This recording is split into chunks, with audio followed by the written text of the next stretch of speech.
Mystery House.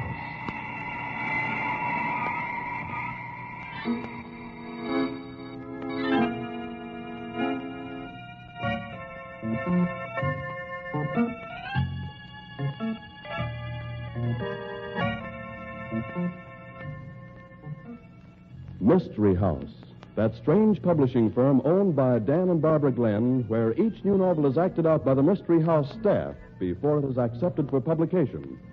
Mystery House.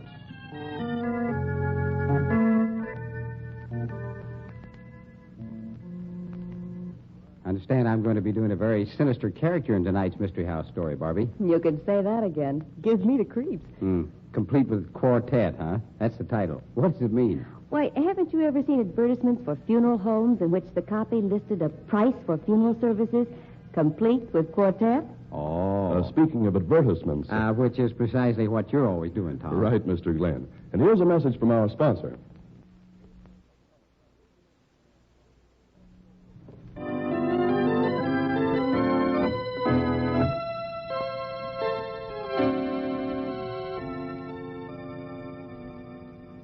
Okay, places, everybody. Set the scene, Tom. Complete with Quartet. The scene opens in the reception room of the Renfron Funeral Home. Mr. Renfron, a polished, suave gentleman, has just come in and is greeting the nightman, Harry Canby, who doesn't look too wide awake. Well, did I wake you up, perhaps, Harry? No, boss. I've been awake all the time. You know, some night I will stay on the night shift just to see whether it's possible for you to look any more wide awake in the small hours of blackness than you do in the morning. Any business, Harry? Joe Graben brought in one of his boys. Got hit with an automobile. Hit with an automobile? Yeah. No doubt. Any bullet wounds we must take care of on the corpse? No, this guy was really hit by a car. Straight goods, he says. Straight goods. That would be a refreshing novelty. I suppose Joe wanted the special funeral? The works, he says, even including the Quartet. An excellent customer, Mr. Graben. I wish we had a few more like him, buying in quantity. The body is in the receiving room? Sure. You told me never to monkey with any of Graben's stiffs. Yes, I know. They sometimes require the delicate craftsmanship of a master. Well, let's take a look at this one. It's all right for me to go back with you? Betty ain't here to take over the switchboard yet. She is a little too late too often. Oh, well, I doubt that Joe Graben's working this early in the morning. There will be no calls. Come along. In the receiving room, you said? Yes? Yeah.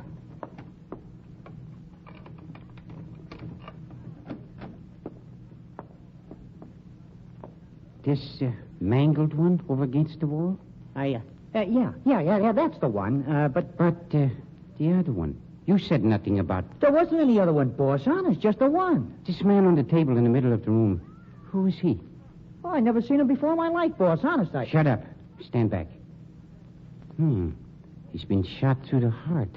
Murdered, huh? No. He was probably playing with a cap pistol and it went off accidentally. You blundering idiot. Who brought this body in here? Nobody, boss. Well, from the extremely dead look of the gentleman, it's rather obvious that he did not walk in here alone. Somebody brought that body in here last night. You and I. We have the only keys. I don't know a thing about it. I should have known better than to have a stupid, blundering idiot like you on night duty here. What am I going to do with this body? Maybe somebody will come in and claim it. Don't tax my patience, Harry. Are people in the habit of claiming the bodies of murder victims? Would anyone admit bringing it in? No, maybe not at that. Harry, I think we're going to have a very private funeral. Huh? Somebody has entrusted this body to us for burial. Somebody who appreciates our skill and tact. Fortunately, we have another body. Oh, I don't get you, boss. A grave will have to be prepared for the other body. The funeral for Joe Graben's boy will not be until tomorrow. Tonight, we bury the stranger beneath the grave that Joe Graben's late friend will occupy tomorrow. Oh, what good will that do? You mean saving the price of a cemetery lot? You moron. I mean that nobody would ever think of looking for a murdered man's body in the graveyard, particularly if the body is beneath another coffin. When they find one coffin in a grave, they look no further. You see, It's very simple. Yeah. Meanwhile, I have a little work to do, Harry. You mean fixing up Joe Graben's boy? No, that is a routine matter. Even you could handle it. No. I have a much bigger job. What? Determining who gets the bill for the most profitable funeral that we have ever conducted. Huh? Somebody who knows about the work I do for Joe Graben has selected me for the disposal of a body. I have been chosen as a goat. And somebody's going to pay very dearly for that choice, Harry. I'm going to play detective.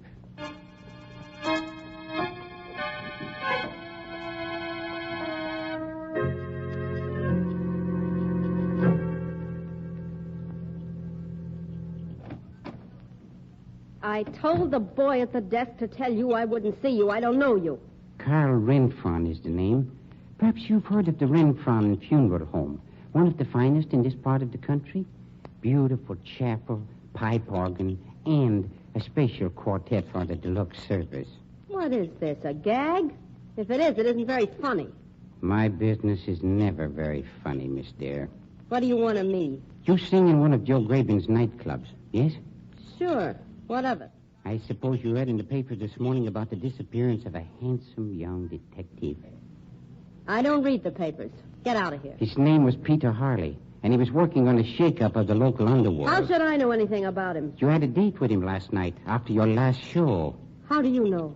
That is neither here nor there. You were the last person to see him alive, as far as the police know. The cops. They know I had a date with him? Not yet. They won't know until I tell them. But you said you didn't want to cooperate with me.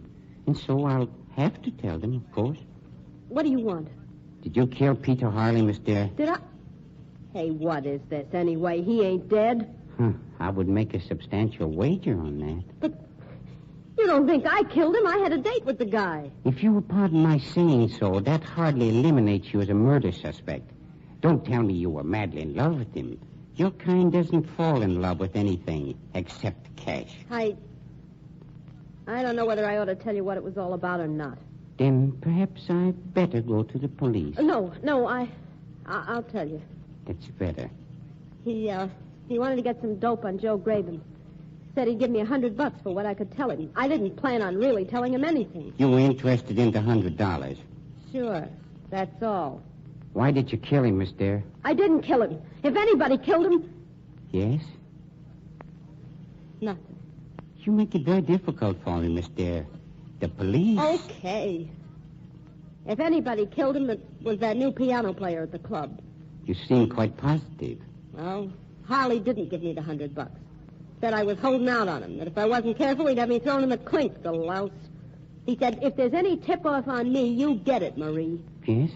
That doesn't seem to prove anything about the piano player. No, he'd been sauntering over to the piano and talking to her all evening. And he had a date with me. She's new in the joint. What's her name? Where can I find her? Her name's Betty Lanning. What? Repeat that, please. Betty Lanning. Why? You want her address? No. I think I can find her without too much trouble. But what makes you think this Betty Lanning had something to do with his death? He left me here at my hotel. I was scared of what he said about the police and me giving a tip-off to Joe Graben. I headed back for the elevator and then ducked out the side door and followed him.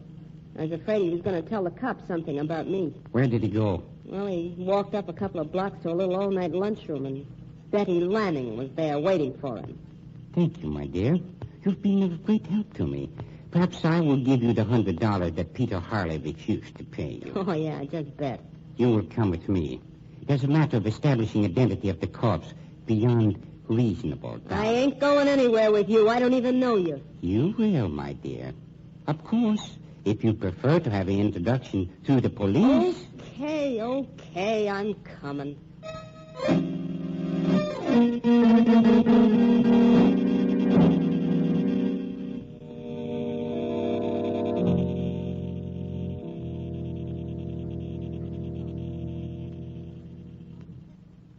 Say, you got a real fancy place here.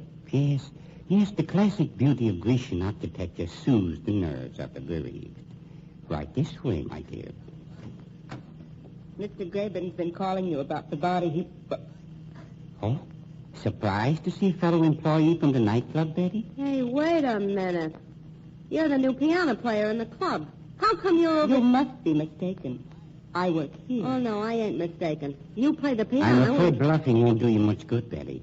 And I want to apologize to you. Apologize? For what? Well, I thought you were rather lazy and shiftless the way you've been coming in late in the mornings, and here I discover you're holding down both a day and a night job. Rather admirable. I don't know what you're talking about. Oh, don't deny it, my dear. I would be rather proud if I were you. Won't you show Miss Dare back to the receiving room, Betty? Miss Dare? But why? She wants to identify a friend. All right, but I don't have any key. I have. And I'm going with you. This way, Miss Dare.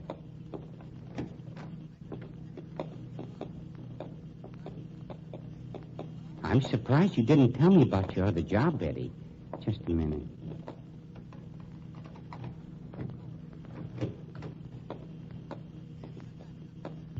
Show her the body, Betty.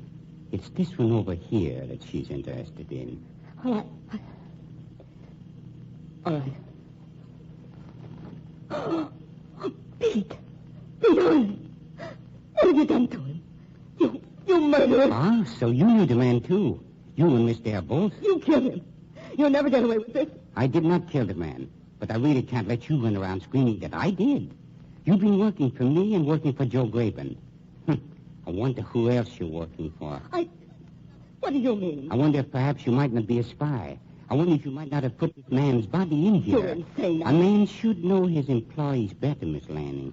I really think it's time for us to have a heart-to-heart talk. I've nothing to say to you. I've an idea you'll change your mind about that. Hello. Actually, I'd just as soon you didn't. You'd make such a beautiful corpse. You wouldn't dare kill me. Hey, this is where I leave. I'm sorry, Miss Dare. I'll have to insist that you stay. Has Harry left yet, Miss Lanning? No, he was cleaning the chapel. Oh, fine. I was afraid he might have gone. And he does so want some experience in embalming.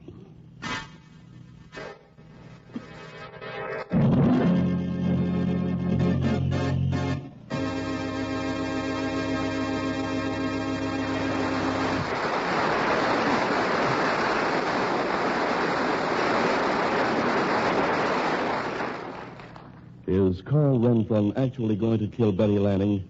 And who killed Peter Harley, the detective? Why was his body left in the Renfron funeral home? We'll find out in the second act of tonight's story. Meanwhile, here's news from your sponsor.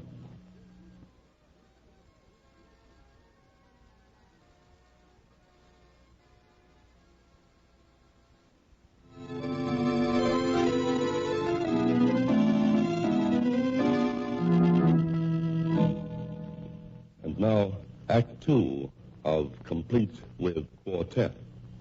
The scene is the receiving room of the Renfron funeral home, and Harry Canby, Renfron's assistant, is arranging the embalming equipment. You haven't got the nerve. You wouldn't dare. If it was me, I wouldn't bet on that, sister. If I was you, I'd start talking. The start of the embalming process is very important, Harry. If you'll give me the needle, please. You can't embalm a live person. Oh? A common misconception, Betty. On the contrary... Get away from me. Don't you dare touch me. Perhaps you're ready to talk now. What do you want? You're working with the police, I suppose. Working with this Peter Harley. Are you kidding? When I joke, you always see a smile on my lips. And my sense of humor is weak. I seldom joke. I was working for Lou Dana. Lou Dana? Why, he's Joe Graben's worst enemy. Sure. Some of Lou Dana's spies, his undercover boys, began having accidents. And the accidents always turned up here. So Lou hired me to get a job here and tell him what was going on. Mr. Dana must be a smart man. He's smarter than you, Renfron. And smarter than Graben. I was giving him the dope every time a body came into this place from Graben. Yes, but this job of yours as a piano player... Graben never saw me here. His bodies always came in the back way. I was doing so well here, Lou got the idea of having me work at Graben's place, too. We were finding out everything Graben was doing. A much smarter girl than I gave you credit for being, Miss Lanning. And you better be careful how you treat me, too. Because Lou Dana's got enough on you to hang you. If I were in your place, Miss Lanning, I should worry about my own neck. The police are going to be quite angry about Peter Harley. I didn't kill him. I was giving him all the dope on Graben's mob. The dope about Graben and you. I suppose so. You know, Miss Lanning, I find such disloyalty rather distressing. Miss Dare, what would you do if you were I, under such circumstances? You leave me out of this. I ain't playing. I should hate to think that Joe Graben would double-cross me in view of all that I've done for him. I bet Graben bumped off this Harley guy, boss. Well, of course he did. Probably had someone following Peter Harley and me. And when Graben finds out how Betty spilled everything she knew, he has this Harley fella erased. Perhaps you could contribute something to the conversation about now, Miss Dare. I don't think Joe would do a thing like that. Oh, come now, Miss Dare. You told me you followed Harley and saw him meet Miss Lanning. You were angry because he hadn't given you the $100 he had promised. Now, it isn't logical that you would let such a opportunity for revenge pass. So it was you who tipped off Graben, huh? Why, you dirty little... I ain't a stool pigeon or a double-crossing rat like you. Sure, I called Joe. Why wouldn't I? Oh, please, ladies, please. This is hardly the place for such talk. We're in the presence of the dead. You know, Harry, this rather hurts me. Huh? Joe Graben, he's been such a fine customer. And to think he tried to take advantage of me. I think we'll have to call him over here and sever business relations.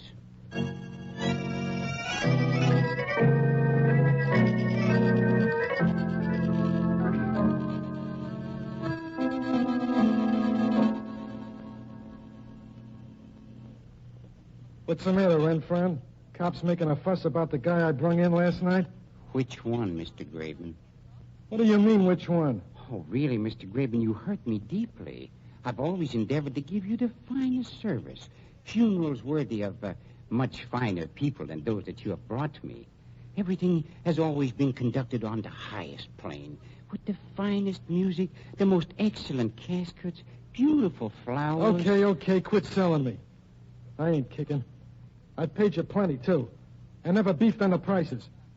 What's wrong with you? If you wanted a free funeral for one of your victims, why didn't you ask me? I don't like deceit and trickery, Mr. Graben. You're off your nut. I don't know what you're talking about. This extra corpse you slipped in here last night, Mr. Graben. Are you crazy? I brought in one. Harry's seen me. I told him all about it. Wasn't even a hot job. Ah, but the one you brought with him, Mr. Graben. The one you neglected to report. You lie. Please, Mr. Graben. Perhaps you'd like to see him. This way, please.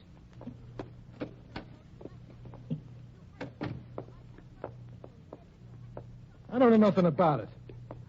One stiff I brung in. One. And if you think you're going to shake me down to pay for somebody else's corpse, you got another thing coming. One moment, please.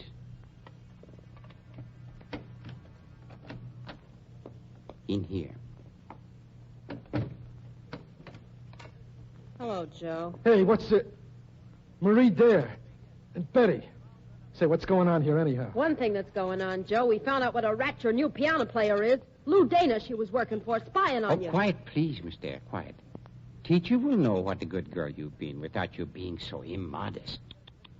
I'll tell him all about it. This is one of your nightclub's late patrons, Mr. Graben. Him? Yeah, I've seen him around. Been murdered, ain't he? I bet you don't know how or where either, do you? Me? How should I know? Your little pal, Marie Dare, told us how she called you and told you this detective was meeting me. She's put you right on the spot. Huh? I wasn't putting you on any spot, Joe. She was giving this detective all the dope on you. She was a spy.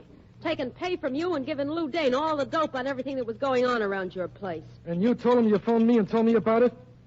Why'd you say a thing like that, Marie? Because I did. It must have been a couple of other people. You never talked to me. Oh, your protests of innocence are touching, Mr. Graben, but unnecessary. Nobody's going to hand me a rap for killing a dick. That is not the point. It is as far as I'm concerned. Our friend Betty, who seems to have been working for both of us, isn't going to give you the benefit of any doubt if this should come into court. Peter Harley was on your trail trying to get something on you. Yeah? Well, I didn't know about it. Betty, a member of a rival gang, was telling him anything that she could that would get you into trouble with the police. Marie Dare tipped you off as to what was going on. She never did. She says she did. She has no apparent motive for lying. Peter Harley's been murdered. Do you think you would want the case to go to court, Mr. Graven? I suppose it's gotta. No, not necessarily. Not if you arrange for the right kind of a funeral. You mean you can cover this thing up? Such things have been arranged in the past, but this is going to be an expensive lesson for you, Mr. Graven. Yeah? What do you mean? Somebody has tried to victimize me into putting out a free funeral. This man died trying to uphold the law. A noble hero shot down in the prime of his life. He deserves last rites of genuine elegance. Okay. How much do you want? I should say about $50,000 should cover it very nicely. $50,000? Well, that's blackmail. Oh, but it will be a superb funeral. Flowers, special carpet at the cemetery, the red one, even the quartet. You'll guarantee I don't take the rap if I pay you the dough? When the Renfront Funeral Home takes charge of a funeral, I assume every responsibility. I guarantee you that you'll never be charged with Peter Harley's murder. Of course, Mr. Graben, you will make the payment in cash, in advance.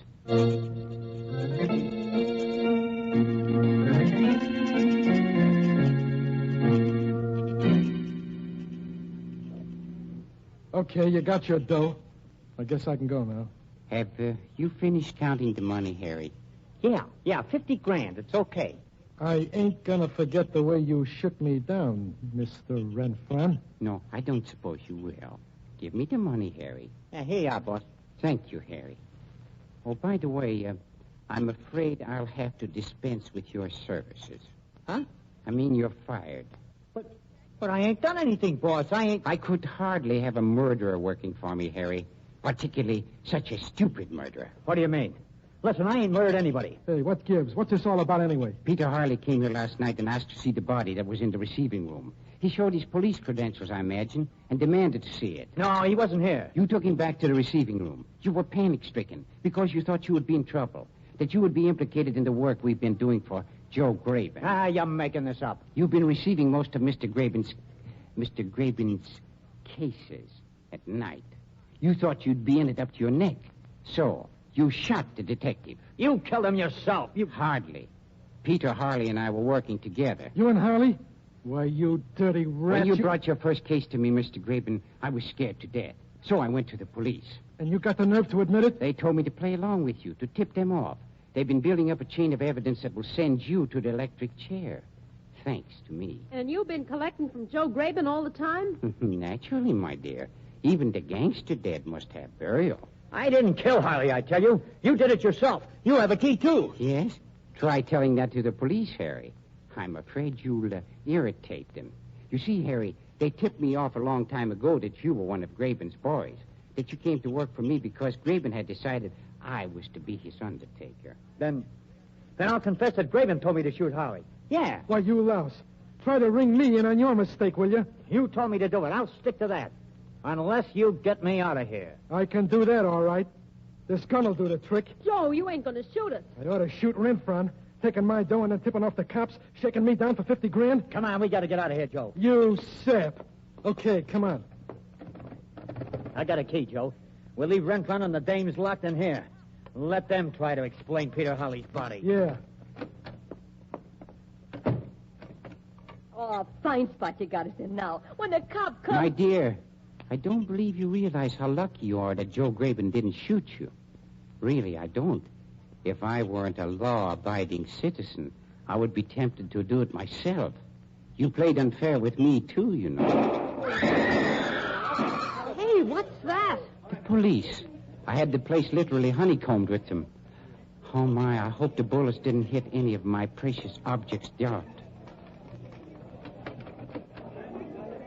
No, looks like most of them hit Harry and Joe Graben. Yes, the wages of sin. But I suppose I really owe them 3 funerals. Yeah, complete with Quartet.